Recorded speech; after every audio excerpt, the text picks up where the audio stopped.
భారత communist party of India సిపిఐకి చుక్కాన్లా వ్యవహరిస్తూ అటు కొత్తగూడెం ఎమ్మెల్యేగా ఇటు రాష్ట్ర కార్యదర్శిగా బాధ్యతలు నిర్వర్తిస్తూ క్షణం తీరిక లేకుండా గడుపుతున్న కునంనేని సాంబశివరావు గారు మనతో ఉన్నారు. కొత్తగూడెం ఎమ్మెల్యే వారితో మాట్లాడే ప్రయత్నం చేద్దాం. తాజా రాజకీయ అంశాలపై వారితో మాట్లాడి విషయాలు తెలుసుకుందాం. సార్ చెప్పండి, సిపిఐ పార్టీని ఎలా ముందుకు తీసుకెళ్తున్నారు? ప్రతి ప్రజా సమస్య పైన స్పందిస్తూనే ఉన్నాం. అటు ప్రభుత్వంతో స్నేహం ఉన్నప్పటికి కూడా ప్రజా సమస్యలు వచ్చినప్పుడు ప్రభుత్వానికి సరైన సూచనలు, అలాగే సందర్భం వచ్చినప్పుడు కొంత విమర్శనాత్మకంగా విమర్శలు చేస్తూ మా కర్తవ్యం మేము చేస్తూ ఉన్నాం.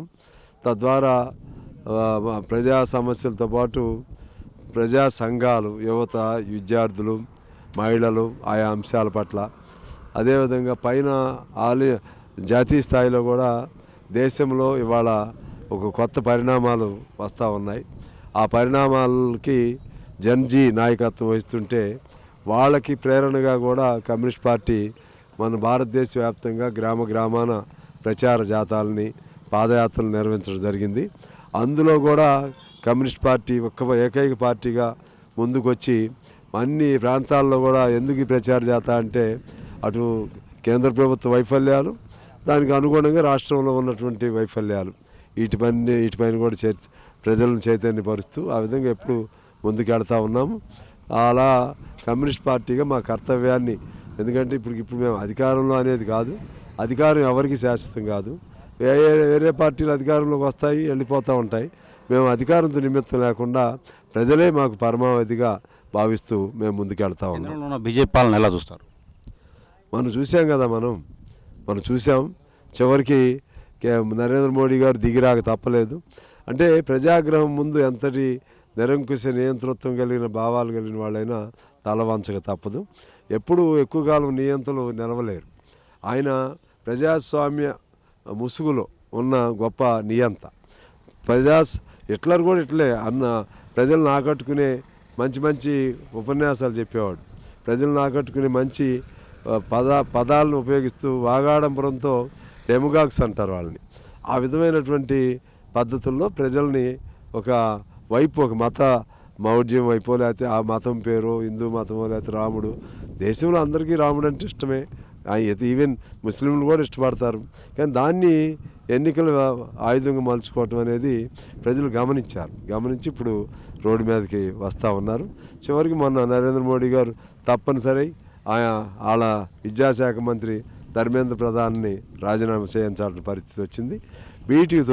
వీటన్నిటితో పాటు మొన్న జరిగినటువంటి ఆగస్టు 15న ఆయన ఉపన్యాసం చూస్తే మనకు అర్థమవుతుంది ఏంటంటే, ఒకవైపు విద్యార్థులు వాళ్ళని నేను క్షమించానని చెప్తాడు. అంతకుముందు విద్యార్థులే మీరు మమ్మల్ని క్షమించడం ఏంటి, మేము కదా మిమ్మల్ని క్షమించాల్సిందని విద్యార్థులు ఒకవైపు. ఇవన్నీ ఒక భాగంగా ఉంటే ఆయన ఆగస్టు 15 ఉపన్యాసం ఏంటంటే, దిమాగి నక్సల్స్ పేరుతో ఇటువంటి విద్యార్థులను, ఇటువంటి ఉద్యమాలను నడిపేవాళ్ళు ఇంకా ఉన్నారు. మొన్నటి వరకేమో నక్సల్స్ లేరు, కమ్యూనిస్ట్ భావాలు లేవు, కమ్యూనిజం లేదు అని బాగా స్వీయమైనటువంటి ఉపన్యాసాలు చెప్పుకున్న వాళ్ళు, సోత్కర్షం చెప్పుకున్న వాళ్ళు ఇప్పుడు ఏంటంటే మళ్ళీ ఉన్నారు. అన్ని రంగాల్లో వీళ్ళు సొచ్చుకుపోయి ఉన్నారు. ఉపాధ్యాయుల్లో ఉన్నారు, గవర్నమెంట్ ఎంప్లాయీస్లో ఉన్నారు, కార్మిక సంఘాల పేరుతో ఉన్నారు, మేధావుల పేరుతో ఉన్నారు అని ఇప్పుడు చెబుతున్నాడు. అంటే గమనించాడు ఆయన కొన్ని సందర్భోచితంగా గమనించాడు. ఆయనకు సంతోషం. అంతకుముందు అసలు ఏమీ లేదని అన్నప్పుడు నిన్న కూడా ఒక అతను నాతో మాట్లాడుతూ, మేధావే మాట్లాడుతూ, ఉండేది ఒకటే కదండి, క్యాపిటలిజమే కదా అన్నాడు. క్యాపిటలిజం అని ఉన్నప్పుడు దానికి ఆపోజిట్ ఒక ఇజం ఉండాలి కదా అన్న. దానికి ఆపోజిట్ ఇజమే సోషలిజం. క్యాపిటలిజం ఉంటుందని మీరు అనుకుంటే దానికి ఖచ్చితంగా ప్రత్యామ్నాయంగా సోషలిజం కూడా ఉండాలి. క్యాపిటలిజం అనేది ఒక దశ. ఇప్పుడు అంతిమంగా సోషలిజమే చిరస్థాయిగా ఉంటుందనేది మా నమ్మకాన్ని చెప్తే ఆయన కూడా కొంత నవ్వుతూ కన్విన్స్ అయ్యాడు. అలా ఈ చర్చ జరుగుతూనే ఉంది. నరేంద్ర మోడీ గారు ఎంత దీన్ని తిప్పికొట్టాలన్నా అది సాధ్యం కాదు. కాంగ్రెస్తో పొత్తులు ఉన్నారు, కాంగ్రెస్ పొద్దుధర్మం పాటించింది అనుకుంటున్నారా? ఇప్పుడు వాళ్ళ కంపల్షన్స్, వాళ్ళ అనివార్యతలు వాళ్ళకు ఉన్నా కూడా పొత్తు ధర్మం కూడా పాటించాలి. వాళ్ళు కూడా పూర్తిగా ముఖ్యమంత్రి గారు అయితే బాగా సానుకూలంగా ఉంటున్నాడు, కానీ కొన్ని అంశాల్లో వాళ్ళకి ఇబ్బంది జరుగుతూ ఉంది. మాకు ఆయా అంశాలు వచ్చినప్పుడు అది వస్తూ ఉంటాయి. పొత్తు అన్నాక మొత్తం మేమన్నదే వాళ్ళు చేయరు. అదేవిధంగా మేము కోరుకున్న చేయని అన్నీ కూడా చేయాలని మేము కూడా కోరుకోం. కానీ కొంత సమభావన ఉండాలి, బ్యాలెన్సింగ్ ఉండాలి. అది లేకపోవడంతో గ్యాప్స్ వస్తున్నాయి. అది రాకుండా ఉండాలని మేము కోరుకుంటున్నాం. రానున్న రోజుల్లో రానున్న ఎన్నికల్లో పొత్తు కొనసాగుతుందా? ఇప్పటివరకైతే పొత్తులోనే ఉన్నాం కదా. రానున్నప్పుడు అంటే అప్పుడు పరిస్థితులు ఎట్లా ఉంటాయో, ఉన్నామంటే అర్థం ఉన్నట్లే కదా లెక్క. అప్పుడు ఏదన్నా అనివార్యమైన పరిస్థితులు వస్తే వేరే ఆలోచనలు చేస్తామేమో, కానీ ఇప్పుడైతే అవసరం లేదని అనిపిస్తుంది. కొత్తగూడెం నియోజకవర్గ అభివృద్ధికి ఎలాంటి ప్రణాళిక రూపొందించారు? చాలా ఉన్నాయి, ఒకటా రెండా అన్ని రంగాల్లో. విద్యారంగంలో ముఖ్యమంత్రి గారి సహకారం చాలా ఉంది. అదేవిధంగా ప్రభుత్వంలో ఉన్న ఇతర మంత్రులు కూడా సహకరిస్తున్నారు. కొత్తగూడెన్ని ఒక వినూత్నమైనటువంటి నియోజకవర్గంగా కార్పొరేషన్ అవతరించిన తర్వాత ఒక అధునాతనమైనటువంటి నియోజకవర్గంగా ఇప్పుడు 2 బస్ స్టాండ్లు, కొత్త బస్ స్టాండ్లు పెట్టేస్తున్నాను. అదే పద్ధతిలో యూనివర్సిటీ వచ్చింది. ఇంకా దానికి తోడు 2 పెద్ద బైపాస్ రోడ్లు కూడా శాంక్షన్ అయినాయి. అలా పెద్ద 20 ఎకరాల స్టేడియం ఏర్పాటు చేస్తున్నాం. యూనివర్సిటీలో ఒక 50 ఎకరాల ఇంటర్నేషనల్ స్టేడియం కోసం ప్రణాళిక తయారు చేస్తూ ఉన్నాం. అట్లాగే మెడికల్కి సంబంధించి కూడా మెడికల్ హాస్పిటల్లో జీజీహెచ్లో అటు సింగరేణి వాళ్ళతో మాట్లాడి మన ఎంఆర్ఐ యూనిట్, అలాగే క్యాత్ ల్యాబు, ఇంకా 20 ఐసీయూ బెడ్స్, ఇటువంటి పెద్ద పెద్ద ఖర్చుతో కూడినవి కూడా అందరి సహకారంతో ప్లాన్ చేసి తయారు చేస్తున్నాం. మొన్న డిపిఆర్ ఇష్యూని ఎలా చూస్తారు మీరు? ఏం చెప్తారు దానిపై? డిపిఆర్ ఇష్యూ ఉంది కదా, మొన్న డిపిఆర్ ఇష్యూపై ఏం చెప్తారు? డిపిఆరా, అది వాళ్ళు అవగాహన లేని తనంతో చేశారు. అందుకని నేను ఒక మాట కూడా చెప్పాను. అదేంటంటే, ఒక అపవాదు వచ్చినప్పుడు ఆ అపవాదు కరెక్ట్ కాదని శ్రీరామచంద్రుడే సీతాదేవిని అరణ్యపాలు చేశారు. అందుకని అందులో ఇంతవరకు అయింది లేదు. ఇంతవరకు అది స్కీమ్ ఒకటి, సెంట్రల్ గవర్నమెంట్ స్కీమ్. అందులో సెంట్రల్ గవర్నమెంట్ 25% ఉంటుంది, స్టేట్ గవర్నమెంట్ 25% ఉంటుంది. దాని మిగిలిందేమో స్టేట్ గవర్నమెంట్ గ్యారంటీగా ఉంటుంది. ఆ స్కీమ్ కింద మేము ఒక 600 కోట్లు అడిగాం.